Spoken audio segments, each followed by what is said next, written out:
Welcome back to the show. This is episode 20. So this episode is a little bit of a twist on the typical format here, as I am going to replay an interview that I did for Tamra Fleming's audience. Tamra is an expert on how to align your living space with the vision you have for your life. And she and I just get each other's work intuitively. So this episode is Tamra interviewing me, and episode 21 coming up is my interview of Tamra. So in this interview, you're going to hear our conversation about how to bring delight and joy into your day, even in the midst of the pandemic, and even when there are distractions and chores to manage. You're going to hear several important mindset management techniques as well. So let's go listen to the episode.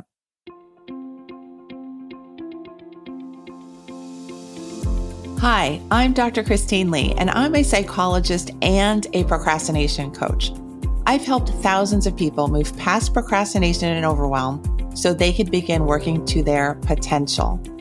In this podcast, you're going to learn powerful strategies for getting your mind, body, and energy to work together so that you can focus on what's really important and accomplish the goals you want to achieve. When you start living within your full power, you're going to see how being productive can be easy and how you can create success on demand.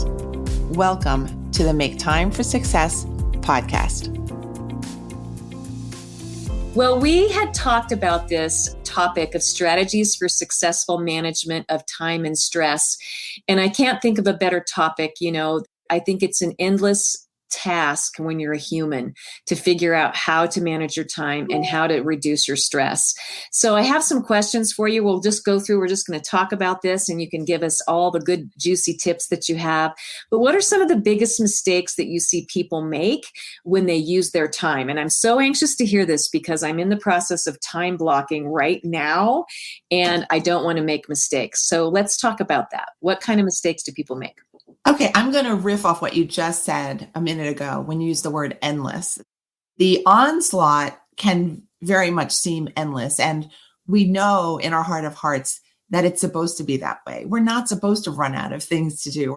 Life is not supposed to then all of a sudden come to a halt because we've become very good at being productive. So I think one of the mistakes that we make with time is we don't value it enough. We let so much of it dribble away and we fritter our time away and we don't schedule our time. So we don't put structure. We don't time block. We don't value our own precious time and then we lose it. Then we really don't have enough for the bigger projects that we want to launch or try or get through. Even daily chores can be so burdensome if you're not taking care of your time in that way. So instead of looking at the activities and the to-do list items as being endless, we want to put constraints on everything. So this pile of laundry is going to take me half an hour. Let's figure out what is the best time frame. Let's figure out what's the best attitude to approach the laundry with.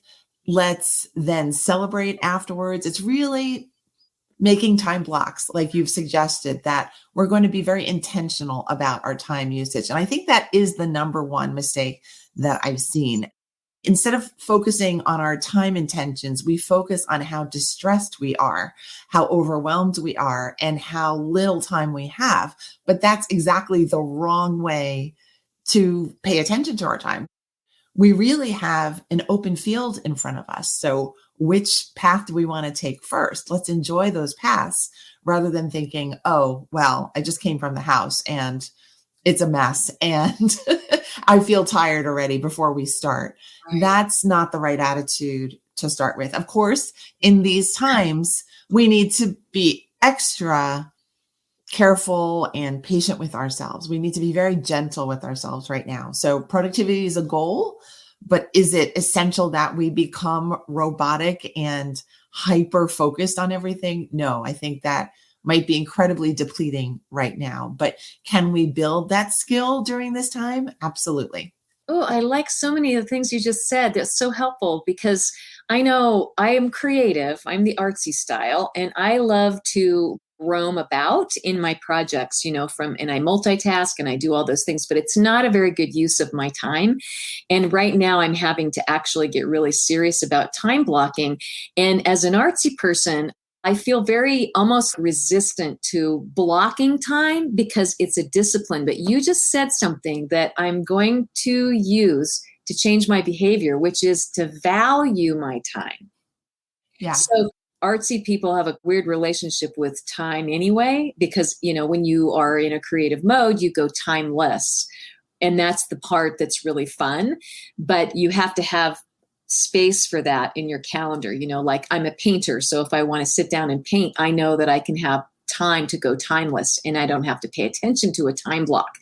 So the resistance then I can go out of with this is if I say, I value my time, I'm not overwhelmed. And if I use my time better, I can actually feel good and feel happier, feel more productive, and get things done without feeling chaotic, stressed out, or whatever. Yeah.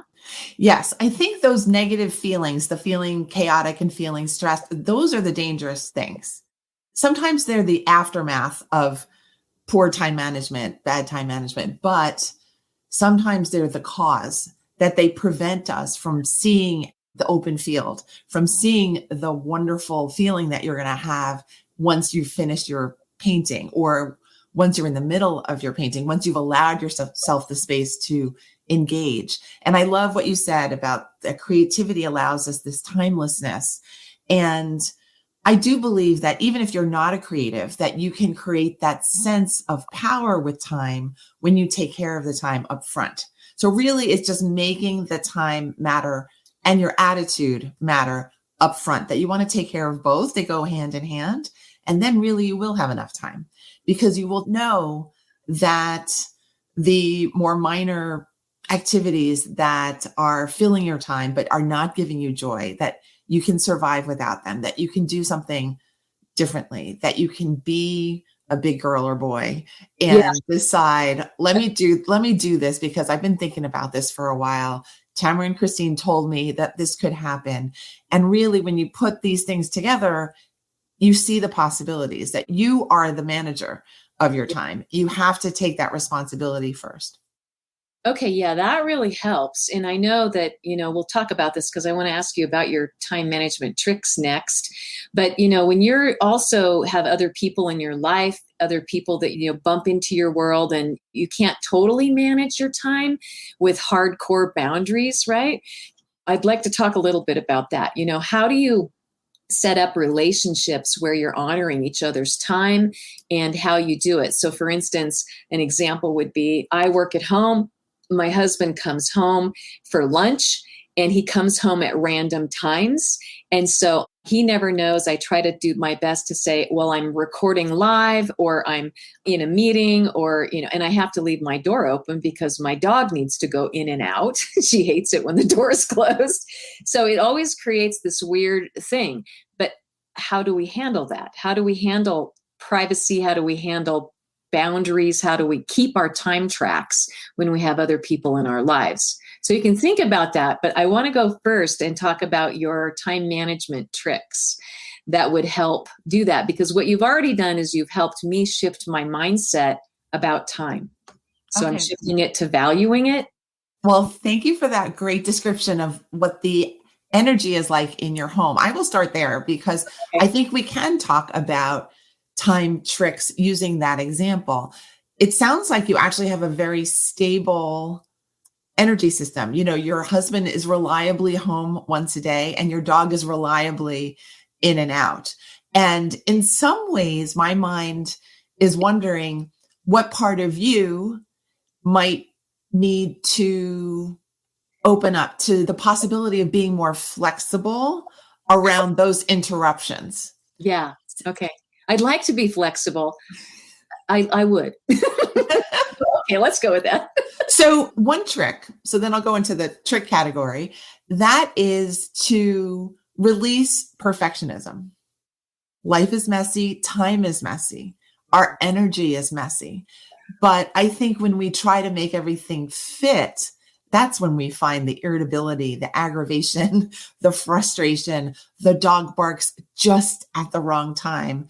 My husband says my dogs will get really hyped up just at the wrong time because I've started that energy system, that I've gotten excited to be on a call. And I can't argue with that. So when I relax and when I say everything really still will be okay, the interview will go by and we will succeed.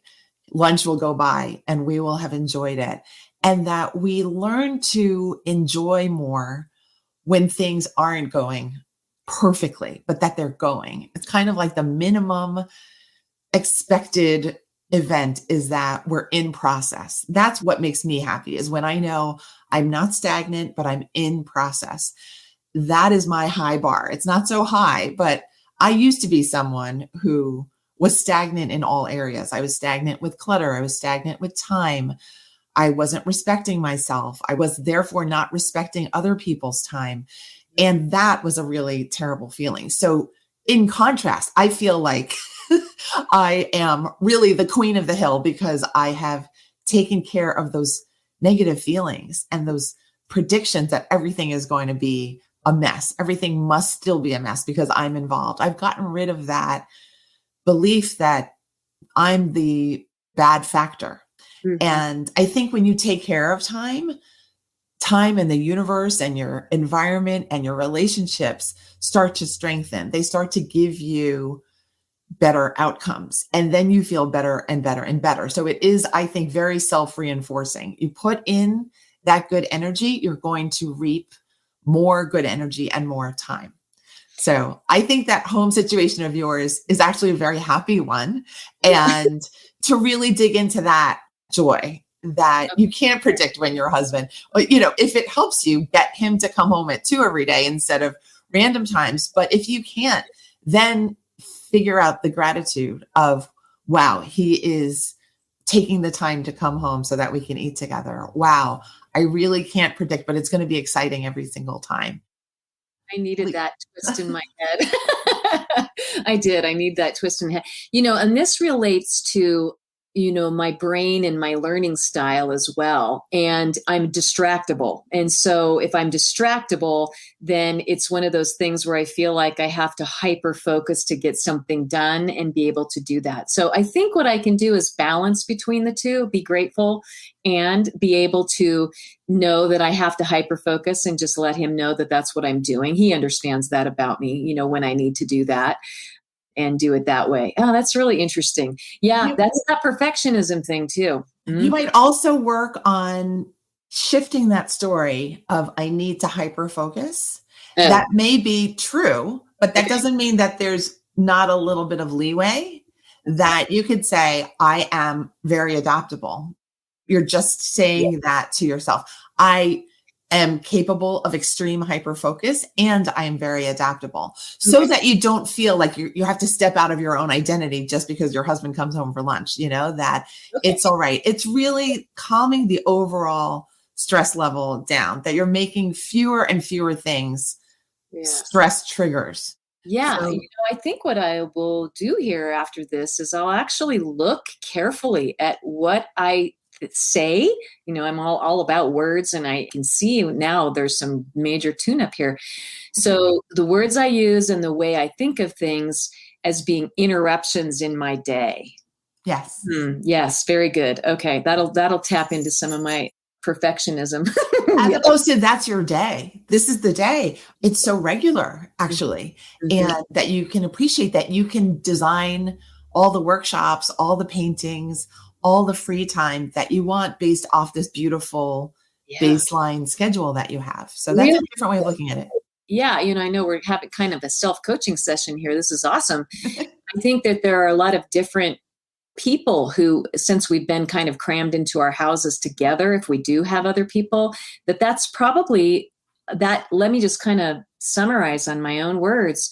That getting flexible and being easy with the situation actually reduces stress. That's what you're saying. So that's a really good trick. Absolutely. And I wanted to add what you had said earlier of that we have to pay attention to our individual brains and how they work with attention, with free time, with irritability, all these things. That's the value of being a psychologist is I've just watched people for 20 years tell me how their brain works and tell me how their heart works. And it's really quite a lesson in knowing that we're all okay. Our systems are all working beautifully, and that we're oftentimes the worst attackers of that beautiful system. When we self criticize, when we just abandon our wishes, when we let our boundaries get really messy, that this is all not doing ourselves a favor. We're not working moment to moment every single day to make ourselves as strong as we can Mm-hmm. be, as sharp as we can be. And that's, we were talking just before we started recording. It's food, it's sleep, it's attitude, it's knowing that every once in a while we're going to have a bad stretch and knowing that we will rise again. We will be healthy and vibrant again. And I think that kind of thinking is really useful for pandemic times when it feels like this has been unbearable. This has been endless. There is no relief. No one quite understands each person's level of sadness and grief about what we've lost and what we've had to go through. But we also have had this opportunity to really do reflection and conversations with ourselves and our loved ones, the ones that we're trapped with, and to experiment with time and stress, I think, in new ways. Yeah, and I kind of want to flip over into the clutter world because I'm looking at a weekend now where I've been so busy, I've let things swell, which I talk about the ebb and flow of clutter and that it's a natural state of being. And then there are times when you need to clear, and there are times when it's okay to swell. It doesn't mean you have to be perfect at that either, right? Yeah. So I have a situation last night. I cleaned up a whole bunch of things, but now there's things to be sorted and put away. And my closet has been piled with stuff as I've been changing out projects and things like that. And, the stress level that holds in my brain is extreme. So it relates to time and it relates to stress level. And so what I decided to do was, okay, this weekend is my weekend to actually create order. And yet I didn't have to wait to have a whole weekend focused on that. Like I could maybe do Saturday and then Sunday I can take the day off. And I talk about this all the time, chunking it down into smaller bites. What do you have to say about that? We've talked about this before a little bit, but take it away. Yes, clutter happens to be one of my biggest bugaboos. And so, yes, I try to talk about it as much as I can. And I try to read about it. I try to get influenced by other people who are better at taking care of it than I have been. And I think one thing that's undeniable is that clutter does tax our energy system. That just its mere existence is a distraction, is an energy drain, is a frustration. And I think one of the most recent tips that I've come across is that at a certain point, you want to get to a place where decluttering is not even a separate event or activity, that it is kind of like my left arm's doing this and my right arm is actually putting this in the garbage can. That for some reason hit me at the right time in the right place because I had just done a chunk and I was feeling the uplift that we feel after we've decluttered, but I still needed more. I needed to continue without necessarily doing another time block. And so that hopefully our listeners can make use of, that it doesn't have to drain you of energy. And again, some of us are very low on energy right now because of these times. So let's make it as simple and as playful and as non-activity level as we can. Let's make it just a part of our day. Like our husband's coming home and this goes in the garbage. It goes quicker because then I have more time and then I don't have to think about it again. So treat yourself kindly, accept when you have swells, but also know that at any moment could be an opportunity. That's really good. So far, what we've talked about is chunking things down, stop creating so much drama really about it, and chunk it down and start to make it a new perspective and a new habit, right? And yes, Mhm. and taking as little energy as possible. I want to add that Yeah. because I think sometimes we toss around our energy and assume that we're going to be feeling well Yeah. midday. And then we all of a sudden are not feeling so well midday. So to really conserve and to make things this is so easy. This is just such a no brainer for Yeah. me, this laundry pile. Yeah. Okay. All right. This is so helpful. So we're talking about, mindset, right mindset. Let's talk about some clues that we can watch out for when we might be scaring or limiting ourselves unnecessarily. I can't wait to hear what you have to say about this one. Okay. I would say, thank you for that. I would say we know. I'm going to start with intuition and our gut, that amorphous energy feeling that we know we're feeling like I said to one of my college friends, I'm feeling really crabby. And she turned to me and said, wait until you turn into the crab, and I think, and she was so hilarious. And her house was always just alive with energy, but she was also the hub, right? She was the center and the mama. And she was just so funny about that. So we know when our energy has turned sour. We know when our attitude has kind of given up.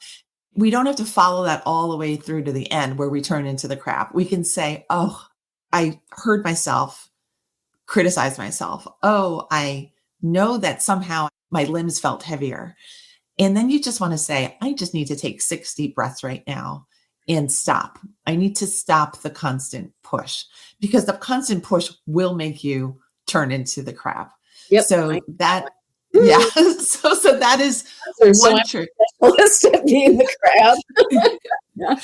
July. So that's right. July, the cancers. So the first trick is to really know how your energy is fluctuating and how your mood is fluctuating.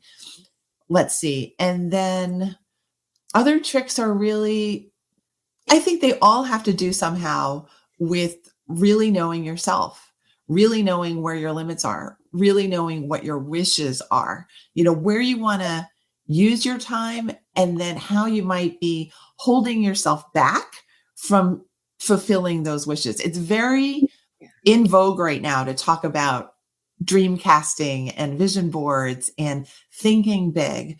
But Yeah. I think all of us have had the experience because we've grown up that there are all these forces telling us to limit ourselves and to keep ourselves small. And so we need to be the people who are saying, I'm going to keep that vision open. I'm going to keep that field wide open and clean energy going forward. So as far as I want to take myself, I can go. Yep. So the signals that we're not doing that are when we're using particular words. And Tamra, you will know these for sure. I should be doing this. This is hard. This is difficult. I can't. They won't. We won't. I don't have time. So messaging of lack, anything saying that I am deprived, I am deficient, I am lacking, I am slow, I require hyper focus, even that can be a limiting thought. And so maybe the task requires hyper focus. Maybe that's a good match, rather than, oh, I need to be a certain thing. Otherwise I don't get it. Maybe sometimes we don't get things that we want. That's okay. Yeah. So if you change the attitude to everything I desire, I can achieve, then you have less the I can't, I don't have it, I won't get there, because that's, if you don't protect yourself from those thoughts, they will fill your mind. They will fill your calendar. They will fill your space, and they will rob you of your opportunities. Totally. This is a really good example of that. I like to work and I like to focus. It's fun for me to do that way. I get really into it. And what I really put a pressure on myself to need to do was to get up at X time at night and go cook dinner and, do that. Well, I can do that. I'm home. My husband has to work outside the home. And I resisted that for a while. And then I started doing it more. I started cooking more, and I started realizing that I enjoyed it, that it actually was giving my brain a new thing. It was an like artistry, if you will, and relaxed my brain. And I didn't have to be out there for hours. I could just be out there for an hour, not even sometimes, and make that happen. And my husband was fed, and I was fed with what I really love eating. And I had a brain break. And that was a huge mental shift for me to go and do that. And so I'm turning that more into a habit now. And that has to do with just a boundary on myself. It's a self-initiated boundary, right? Yes, but you've turned that into joy. So boundaries don't have to be depressing. and I think that how many households across the world have had a woman or a man explore cooking and baking in a brand new way with more patience and with more joy, because we have to, yeah, where the situation requires. So we can decide upfront, this requires this of me, and I am not going to make that a chore. I'm not going to make that a limitation. Right. I'm not going to make that something that's depressing. And I think that is that hidden habit that causes us to procrastinate, that causes us to leave the clutter. It's that it's negative at the start, and we want to make sure everything's positive at the start. Even if we're tricking ourselves, we need to have that message. This is going to be delightful. This is going to be such a pleasure. This is really good. I just have one more question for us as we wrap up our interview time together, because we're kind of leaning on it. But what should we remember every time we feel a twinge of self-doubt? I would say self-doubt is you trying to take care of yourself lovingly, but know that you can just toss that out the window because you don't need it. And when you remember that, if you give let's say this is what I'm thinking of right now. If you give a child 2 buckets, one of self-doubt and one of fun, which bucket is the child going to choose? And the child would not waste a minute thinking. And here we are debating whether we should have fun with our lives or whether we should spend our whole day doubting ourselves. So let's not do that anymore. I feel so much better. I feel so much freer now that we've had this conversation. This is good. I mean, really, we started this out with valuing time and lightening up and having a different perspective and changing your words and looking at things in smaller chunks and more fun ways, and just looking through the lens of joy and choosing that instead of looking through the lens of dread. You're reminding me, the last time we spoke, you had the idea after our conversation that my whole message is to lighten up. So if there's one thing that our listeners and our watchers can take away, and if you don't remember anything, remember that you can always lighten up. Yeah. I'm going to take that. I'm going to lighten up this weekend, and I think I'm going to weave in some art time. So in with my clutter clearing, I get to play into my art. My clutter clearing is actually play because I'm creating colored systems. I love my colored systems. You're creating so much beauty in the world in all different areas. So enjoy it all. Thank you so much. All right. Well, this was Dr. Christine Lee. She is an amazing person. She can be found at procrastinationcoach.com is her website. And she can be found on Facebook also at /procrastination coach, and Facebook group, your free group, right, is also Procrastination Coach. Correct. Right? Correct. And I'm also on Instagram more actively with this. Everybody knows the Instagram stories, and I enjoy that space because it is creative. It is a lot of positive energy. So I enjoy hanging out there too. I love your stories too on Instagram. Okay. So everybody, that's where you can find her and join her world and learn more from her. She is a pro at this whole idea of procrastination and how to change our lives. So thank you for joining me today. Thank you, Tamra. Wonderful to see you again. You too. Bye for now. Thank you for listening to this episode of the Make Time for Success podcast. If you enjoyed what you've heard, you can subscribe to make sure you get notified of upcoming episodes. You can also visit our website, maketimeforsuccesspodcast.com, for past episodes, show notes, and all the resources we mention on the show. Feel free to connect with me over on Instagram too. You can find me there under the name Procrastination Coach. Send me a DM and let me know what your thoughts are about the episodes you've been listening to. And let me know any topics that you might like me to talk about on the show. I'd love to hear all about how you're making time for success. Talk to you soon.